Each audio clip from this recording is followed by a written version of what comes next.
before I close was when you change this, you also want to change this, and here's why that's a good idea.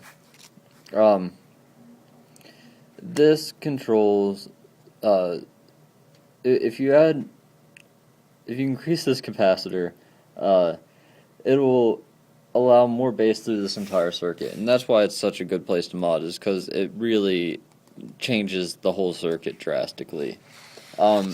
This one, on the other hand, only says how much bass is going on through this very last kind of booster stage, and it doesn't have that much of a drastic effect, so it's actually really good for a recovery of adding more bass at the end after you subtract bass here, or subtracting more bass at the end after you add more bass here. That way you still get that feel of the circuit, but it doesn't actually have a monumental effect towards the end with your EQ and mess with that. So that's why it's good. It's just to compensate for what you change here, and it's a pretty good place to mod on its own, actually.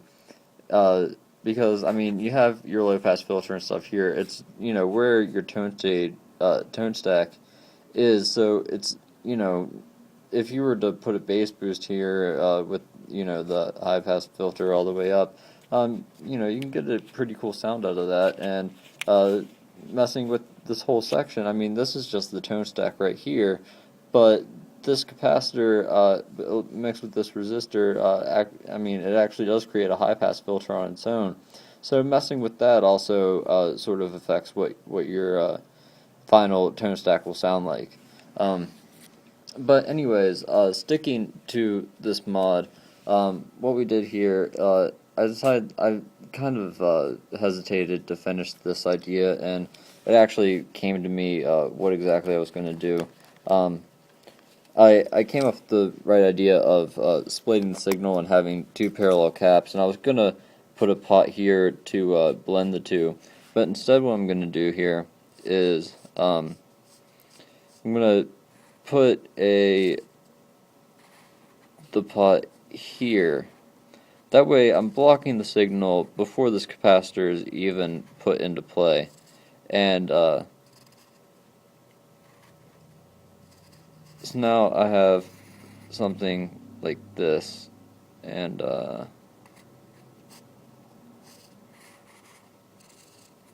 something like that, maybe, or maybe put the other way. I'm just drawing this up right now.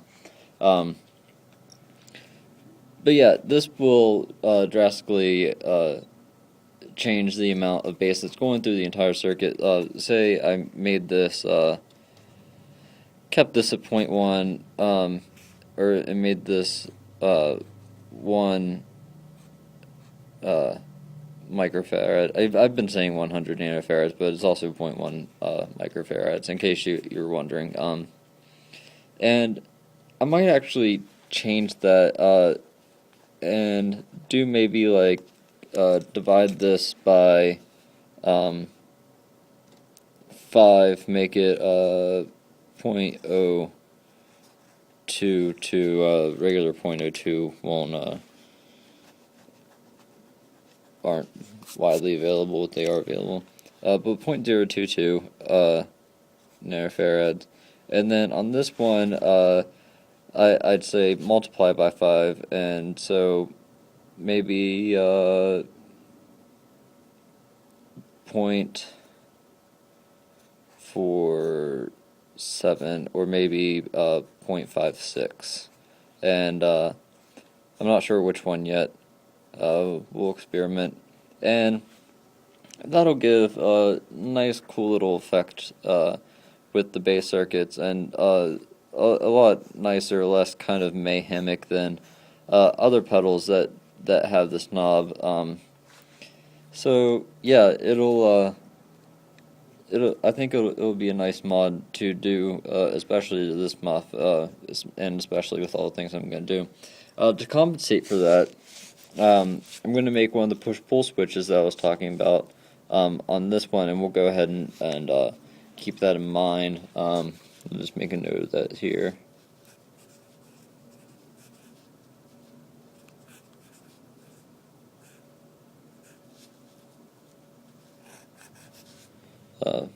Push pull on that, and I'll do the same thing on that, but make it an actual, maybe divide by 5 and multiply by 5, something like that. Or maybe I'll keep that the way that I originally had it with, the point 1, or point 1 and the 1, or maybe divide it by 10 and multiply by 10, then mess with that. It's just something to play around with, and I'll do that in a video and see what I finally like with that. That's it for this section, and I hope that I fully kind of illustrated what's going on there. And it's I realize that I've gone almost 20 minutes just talking about this section alone, but I mean, that's how in depth you can get with this, and I mean, almost every part of the Big Muff is moddable. So we'll go into that with more discussion, and we'll just go ahead and move on. After that input cap, it goes into the first gain stage, and what this is called is a common emitter amplifier, and we'll go ahead and start drawing that out.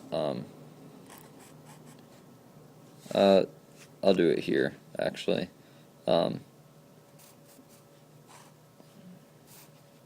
So we're going to keep our resistor here, and then goes in, and then this would be the common emitter amplifier. And the reason why it's called that is because this little part with the arrow, that's the emitter, and it's going to go to the common, which is ground, and we're not going to draw that yet. And then this goes to a resistor that goes to your voltage, which in this case is 9 volts. And if I were just to go ahead and put the ground connection there, that's your basic common emitter amplifier. And it's not a very good design as it is. It goes out here. And the reason why is because when you have it like this, with the emitter going straight to ground, your gain of the amplifier is completely dependent on the gain of this transistor, which is usually very nonlinear, very unstable. And you, for a distortion circuit, you kind of, want things to be nice and stable and as less troublesome as possible. And that's why you put this resistor here. And what this does, instead of making the amplifier's gain completely dependent on an unpredictable transistor, it makes the gain based on the ratio between these two resistors. And that really helps a lot. It improves your stability and just makes it an overall better amplifier. We're not done yet because, as you can see in the original schematic, there are these. And what these are feedback elements. Something to make a note of. Technically, this resistor and this resistor are both feedback elements. I didn't really want to get into that. I probably won't, but it's just something to make note of. It's usually, this is usually called the emitter resistor, but technically, because it's going to ground, and then this resistor is coming back from ground, and then this is your input, this is technically a feedback element too, but it's generally not referred to as that. I don't know why exactly, maybe because they're just considering this as the input of the amplifier, but technically it is feeding back into the input. Maybe these resistors combined are too strong for it to do so, but it is technically a feedback element. So we'll I just wanted to make a note of that. It's not something that's very important, but you have a resistor here, and go ahead and draw that. And what that does is it also helps stabilize the gain and make this an all-around better amplifier. And since I'm running out of room, we'll move this up again. This is why I said pencil and paper, not pen and paper. Otherwise, you'll be whiting out like crazy, trust me. And as I said before with this section, a resistor is completely unbiased towards what frequency goes through it. It doesn't care. But capacitors, on the other hand, are. So the reason why there's this capacitor here, and there's actually a pretty cool story about this, is to roll off some of the high ends that are going through the amplifier. The reason why it rolls off some of the high ends, I said before, capacitor is kind of basically a low pass or a high pass filter, and you have your capacitor going here, and then it's going outwards and then into ground. And I mean, it's the same thing as this. It's a low pass or it's a high pass filter. This is also a high pass filter, and but it acts as a low pass filter because it's in this feedback section. So you have your output here going through a high pass filter, ultimately taking these things into ground. But yeah, when it goes through, some of those high ends lost as the gain, as the amplifier is working and sending the output through and making that amplify. So at the end result, once you finally get here, you're going to have less highs because they're ultimately getting lost in this mix of stuff. So even though it is a high pass filter, it's actually acting as a low pass filter in this situation. And it's a good place to mod, as well as all the other ones, which is this one and this one. And if you were to take all of those out, you get what's called the Wicker Mod. If you have seen the Big Muff Pi with tone wicker, that's what that switch does. It's a 3-pole double throw switch that will remove this, and this, all of them at the same time. And the interesting story behind that is that the original Big Muff circuit, before it was ever even released, when it was still in its design stages, didn't have this. And the original design that was presented to Mike Matthews, he played it, and he said that he hated the high end of it, and he wanted to roll those off, so he went ahead and added these small capacitors there to roll off the high end. And then, some odd years, decades later, he comes up with the brand new Big Muff Pi with tone wicker, which takes these back out. And so if you have one of those and you hit the wicker switch, it's actually making it the original schematic that Mike Matthews didn't like. And then some odd years later, he decided, to do that and make it a brand new mod. I don't know.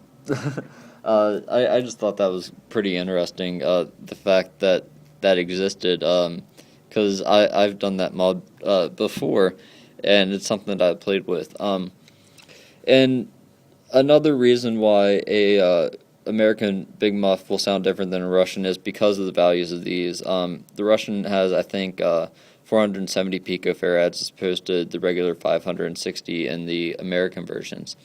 So it depends on the highs that are rolled off, and will make the circuit sound different. So this is a good place to mess with. Good start would be to play with, if yours has 560, play with 470. If yours has 470, play with 560.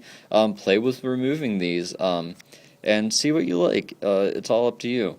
One thing on a forum was, I'm running out of time, but one thing on a forum was that if they said to remove these and put a jumper, don't do that.